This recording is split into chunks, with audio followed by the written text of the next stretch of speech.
तो चलिए शुरू करते हैं। आज इस वीडियो में हम आपको यह बताएंगे कि इज अल्फा फंक्शन पाइथन में कैसे काम करता है। इज मतलब चेक करेगा, अल्फा मतलब अल्फाबेट को। इज अल्फा फंक्शन चेक करने के लिए है कि जो स्ट्रिंग है, जो हमने यूजर से स्ट्रिंग यानी कलेक्शन ऑफ कैरेक्टर्स एंटर कराए हैं बहुत सारे, उसमें अल्फाबेट है या नहीं। अगर है तो ट्रू देगा, नहीं है तो फॉल्स देगा। तो इस काम को करने के लिए हम लोगों ने लेटर से एक n वेरिएबल ले लिया, ठीक है, और n वेरिएबल में हम लोगों ने यूजर से कोई स्ट्रिंग एंटर करा ली। तो यहां लिख देते हैं एंटर स्ट्रिंग। अब यूजर जो भी स्ट्रिंग डालेगा हमें उस स्ट्रिंग में चेक करना है कि क्या यूजर ने उसमें अल्फाबेट डाला है या नहीं डाला है। अगर डाला है तो ये फंक्शन हमें ट्रू देगा, और अगर नहीं डाला है तो ये हमें फंक्शन फॉल्स देगा। ये बुलियन फंक्शन है। हर फंक्शन बुलियन फंक्शन तब कहलाता है जब वो आंसर ट्रू और फॉल्स के फॉर्म में देता है। फॉर एग्जाम्पल मैंने यहां लिखा प्रिंट, यहां लिखा n dot is alpha. Is alpha function जो है ये चेक करेगा कि जो हमने यूजर से नंबर एंटर कराया है, जो स्ट्रिंग एंटर कराई है, उसमें अल्फाबेट है या नहीं है।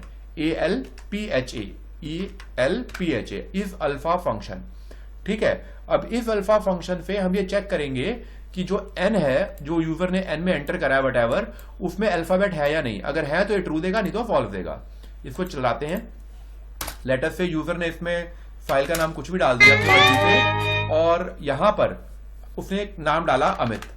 अब उसने पूरे के पूरी स्ट्रिंग डाली, इसमें सारे के सारे अल्फाबेट है, तो देखो आंसर ट्रू आ रहा है।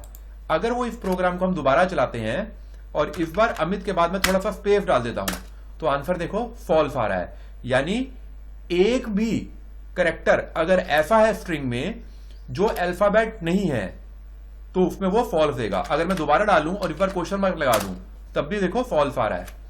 फिर मैं चलाता हूं, इस बार डालता हूं अमित कुमार। इसमें अमित तो अल्फाबेट है, ठीक है, कुमार भी अल्फाबेट है, ठीक है, लेकिन बीच में स्पेस आ गया है तो इसलिए फॉल्स आंसर आएगा। अगर मैं इसको दोबारा चलाता हूं, इस बार डालता हूं अमित कुमार, बिना किसी स्पेस के सारे अल्फाबेट ही हैं, तो ये ट्रू है। यानी इफ अल्फा फंक्शन, ध्यान रखो कि चेक करता है कि स्ट्रिंग के अंदर कहीं पर भी एक सिंगल लेटर भी अल्फाबेट के अलावा अगर कुछ हुआ तो ये हमें फॉल्स देगा, अदरवाइज ट्रू देगा। ये कॉपी में ध्यान से अच्छी तरह नोट कर लेना कि इफ अल्फा फंक्शन को यूज करने का तरीका क्या है। वेरिएबल जिसको चेक करना है उसका नाम, और उसके बाद इफ अल्फा फंक्शन। जो भी n के अंदर वैल्यू आएगी उसमें एक भी लेटर अल्फाबेट के अलावा कुछ भी हुआ, चाहे डिजिट हुआ, चाहे कोई स्पेशल कैरेक्टर हुआ, जैसे डिजिट मतलब इस तरीके से हुआ, तब भी फॉल्स आएगा। और अगर स्पेशल कैरेक्टर के रूप में कोई भी लेटर हुआ, लेस देन, ग्रेटर देन या स्पेस दे दिया आपने, कुछ भी व्हाटएवर, तो उसमें भी वो आंसर फॉल्स देगा। यानी if alpha function strongly check करता है कि इसके अंदर जो वैल्यू आई है n के अंदर वो प्रॉपरली स्ट्रिंग वैल्यू है या नहीं है। तो इसलिए आपको ये ध्यान रखना है। इफ अल्फा मतलब प्योरली चेक करेगा अल्फाबेट के लिए।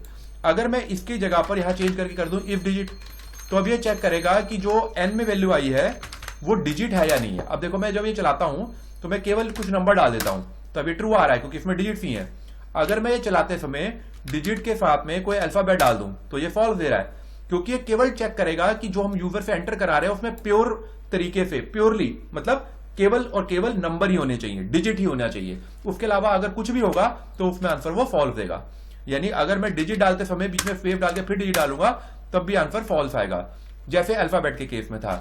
यानी if alpha function purely alphabet के लिए होता है, उसमें अगर एक भी लेटर कोई और आ जाए तो वो फॉल्स देगा। इसी तरीके से इफ डिजिट फंक्शन में सारी डिजिट होनी चाहिए तब ये ट्रू देगा। अगर एक भी डिजिट कुछ और डाल देंगे तो वो फॉल्स देगा, चाहे स्पेस ही क्यों ना हो, ठीक है। ये आपको ध्यान रखना है। एक फंक्शन और होता है, इसको कहते हैं is ALNUM, alpha numeric function. इसमें अल्फाबेट और न्यूमेरिक दोनों अलाउड हैं। अगर उन दोनों में से कोई भी हमने एक टर्म डाला, जैसे फॉर एग्जांपल ये अल्फाबेट का भी चेक करेगा और न्यूमेरिक का भी चेक करेगा, मैं केवल अल्फाबेट डालता हूं तो ट्रू आ रहा है, ठीक है जी। एक ही फंक्शन दोनों काम कर रहा है। नंबर डाला तो भी ट्रू आ रहा है। फिर मैंने इसके अंदर क्या किया, अल्फाबेट भी डाले, नंबर भी डाले, तब भी ट्रू आ रहा है। लेकिन जब मैं इस प्रोग्राम को चलाता हूं और अल्फाबेट नंबर के साथ में थोड़ा स्पेस डाल देता हूं तो आंसर फॉल्स आ रहा है। यानी इफ अल्फा फंक्शन जो हमने सबसे पहले सीखा था वो केवल अल्फाबेट का चेक करेगा, कोई एक सिंगल लेटर भी अल्फाबेट के अलावा कुछ हुआ तो वो फॉल्स देगा। इफ डिजिट फंक्शन क्या कर रहा था, सारी डिजिट को चेक कर रहा था। इफ डिजिट के अलावा अगर कोई भी नंबर डिजिट के अलावा कुछ हुआ तो उसमें वो फॉल्स दे रहा था। इफ एलएनएम फंक्शन अल्फाबेट और डिजिट दोनों का कंबिनेशन या डिजिट अलग अल्फाबेट अलग या अल्फाबेट और डिजिट इकट्ठा उसके अलावा अगर कुछ डाला स्पेस क्वेश्चन मार्क और वो उसमें फॉल्स देगा। जैसे इफ एलएनएम लगाए तो ये अल्फाबेट और डिजिट दोनों का चेक कंबाइन सेपरेटली भी करेगा। अब जैसे अगर मैं प्रोग्राम चलाता हूं, मैंने तो केवल अल्फाबेट डाले डिजिट नहीं डाले ना, तब भी आंसर ट्रू आ रहा है। क्यों? क्योंकि ये दोनों के लिए है, अल्फाबेट के लिए भी है, अकेला देखो डिजिट डाला उसके लिए भी है। इसको मैं थोड़ा सा नीचे रख देता हूं ताकि आपको समझने में आसानी हो जाए। और उसके बाद मैं दोबारा चलाता हूं, इसको ड्रैग करता हूं, इस बार मैंने इसमें अल्फाबेट भी डाले और डिजिट भी डाले, अभी भी देखो ट्रू आ रहा है। लेकिन अगर मैं इसमें डालते समय फिर से कोई इस तरीके से डालूं जिसमें अल्फाबेट भी है डिजिट भी और स्पेस है तो आंसर फॉल्स आ रहा है। ठीक है, ये आपको ध्यान रखना है। फंक्शन को यूज करते समय आपको क्लियर रहना है कि क्या फंक्शन क्या कर रहा है। इसी तरीके से ये सारे फंक्शन आप अच्छी तरह नोट करें कि इफ डिजिट ये करता है, इफ अल्फा ये करता है, इफ एलएनएम ये करता है। इसके साथ में एक छोटा सा फंक्शन और है, इफ लोअर फंक्शन। ये क्या करता है भाई, ये चेक करने के लिए है कि एन के अंदर जो वैल्यू है वो सारी लोअर केस में है ना। अगर लोअर केस में है तो ये ट्रू देगा, नहीं तो फॉल्स देगा। यानी लोअर केस यानी छोटे लेटर्स, देखो सारे छोटे डाले डी एफ जी जे सारे छोटे में तो आंसर देखो ट्रू आ रहा है। लेकिन अगर मैं इसको चलाऊं और कुछ भी लेटर बड़े में डाल दूं तो देखो आंसर फॉल्स आ रहा है। लेकिन अगर मैं इसको चलाते समय इस तरीके से करता कि भाई कुछ बड़े डाल दूं और कुछ छोटे डाल दूं और यहां पर कुछ स्मॉल लेटर्स में डाल दूं तो आंसर फॉल्स आएगा, क्योंकि ये केवल और केवल लोअर केस अल्फाबेट्स को चेक करने के लिए है। अगर सारे लोअर केस में है तो आंसर ट्रू ही आएगा। ठीक है, लोअर केस मतलब सब चेक कर रहा है कि एन के अंदर जो वैल्यू हमने डाली है वो सारी लोअर केस में है। इसी तरीके से इफ अपर फंक्शन होता है जो केवल ये चेक करता है कि जो हमने यूजर ने एन में एंटर करा वो सारा कैपिटल में अगर है तो ट्रू देगा। अब देखो हमने सारे कैपिटल डाले तो आंसर ट्रू आएगा। लेकिन अगर मैं इस प्रोग्राम को चलाते समय कुछ बड़े डाल दूं और कुछ यहाँ पे स्मॉल डाल दूं तो आंसर क्या आएगा, फॉल्स, क्योंकि ये केवल अल्फाबेट कैपिटल के लिए चेक के लिए बना है और किसी भी चीज के लिए नहीं बना है। एक फंक्शन और है जिसको हम आपको यहां बताना चाहते हैं, ये है start with function. Start with function check करेगा कि जो स्ट्रिंग है वो किस चीज से स्टार्ट हो रही है। जैसे फॉर एग्जांपल मैं इसमें स्टार्टिंग में डाल देता हूं कि हमारी जो स्ट्रिंग है वो ANU इससे स्टार्ट हो रही है। अगर हो रही होगी तब ये आंसर ट्रू देगा, नहीं तो फॉल्स देगा। अब देखो मैंने इसमें डाल दिया अनुज इज अ बॉय तो आंसर ट्रू आ रहा है, क्योंकि अगर आप ध्यान से देखो तो हम चेक करना चाह रहे हैं कि एन के अंदर जो पहले लेटर्स हैं वो ANU से स्टार्ट हो रहे हैं। तो देखो इसमें ANU ही आ रहा है। अगर मैं इसको चलाते समय ऐसे कर दूं AN और ऐसे, लेकिन ANU हमने उसमें प्रेफर्ड किया ना तो इसलिए आंसर फॉल्स आ रहा है। स्टार्टिंग लेटर शुरू के ये 3 होने चाहिए, उसके बाद चाहे कितने भी कुछ हो। अगर मैं चलाते समय स्पेस डाल दूं पहले और फिर डालूं, अब देखो अभी भी फॉल्स आ रहा है। यानी स्टार्टिंग एग्जैक्टली ANU से होनी चाहिए, उसमें कितने भी लेटर हो तो ये आंसर ट्रू देगा। तो स्टार्ट विद फंक्शन स्टार्टिंग चीज को चेक करने के लिए है कि वो जो n है उसके अंदर स्टार्टिंग इससे हो रही है या नहीं हो रही। अगर हो रही है तो ट्रू देगा, नहीं हो रही तो फॉल्स देगा। If lower function lower case को चेक करने के लिए है, सारे लेटर लोअर केस में होंगे तो ट्रू देगा, नहीं तो फॉल्स देगा। इफ एलएनएम फंक्शन अल्फाबेट और न्यूमेरिक को चेक करने के लिए था। इफ डिजिट फंक्शन केवल डिजिट को चेक करने के लिए था, अगर सारी डिजिट होंगे तो ट्रू देगा, नहीं तो फॉल्स देगा। ऐसे इफ अल्फा फंक्शन सब कुछ अल्फाबेट को चेक करेगा। तो ये जो 4, 5, 6 तरीके के फंक्शन है, इनको जरूरी नहीं है कि आपको वेरिएबल के साथ चलाना है, आप इनको शेल मोड में भी चला सकते हो पाइथन के, क्योंकि फंक्शनैलिटी तो इनकी सेम ही रहेगी। जैसे मैं शेल मोड खोलता हूं और मान लो यहां पे लिखता हूं ABC और इसके साथ लगा देता हूं इज अल्फा,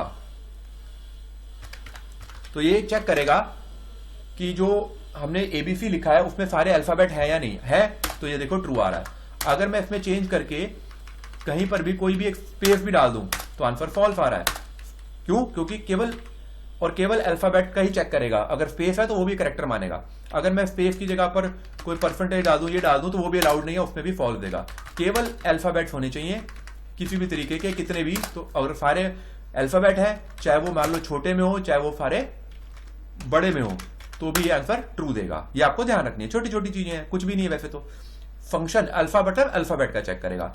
सेम ऐसे ही अगर मैं इसको 1 2 3 लिख दूं और यहां लिख दूं इज DIGIT, तो ये डिजिट के चेक करेगा कि डिजिट है या नहीं। अगर डिजिट है तो देखो आंसर ट्रू आ रहा है, और अगर मैं डिजिट के अलावा यहां पे कुछ और डाल दूं तो देखो आंसर फॉल्स आ रहा है।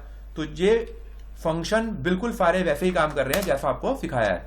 ऐसे ही यहां पर if alpha function ALPHA, alphabet के लिए चेक करेगा। अब इसमें अल्फाबेट तो नहीं है ना 1 2 क्वेश्चन मार्क में, तो इसलिए आंसर फॉल्स आ रहा है। लेकिन अगर मैं इसी क्वेश्चन को चेंज करके यहां पर अल्फाबेट कर दूं तो आंसर ट्रू आ रहा है। और अगर मैं इसी को चेंज करके यहां कर दूं ALNUM अल्फा न्यूमेरिक, इसमें अल्फाबेट भी नंबर भी, तो आंसर ट्रू आ रहा है। लेकिन अगर अल्फाबेट न्यूमेरिक के अलावा मैं बीच में कहीं FFPF डाल दूं तो आंसर फॉल्स आएगा। ठीक है ना। तो इन चीजों का ध्यान रखना है। ये छोटा सा एक वीडियो में हमने आपके कुछ स्ट्रिंग्स के रिलेटेड वीडियोस के लिए बनाया है ताकि आपको कॉन्सेप्ट क्लियर हो जाए कि if alpha function, if digit function, if lower function, if upper function, start with function, ये कैसे काम करते हैं। इसको आप अच्छी तरह कॉपी पे नोट कीजिए। कोई क्वेरी हो, कोई क्वेश्चन हो तो आप कमेंट करके भी पूछ सकते हैं। और अगर कोई डाउट है तो आप हमारे व्हाट्सएप नंबर पे या कॉल करके भी हमसे बात करके क्लियर कर सकते हैं। अच्छी तरह क्लियर वे में नोट करें, अच्छा पढ़ें, अच्छा सीखें, लाइफ में अच्छी जगह पहुंचे। Take care, God bless you.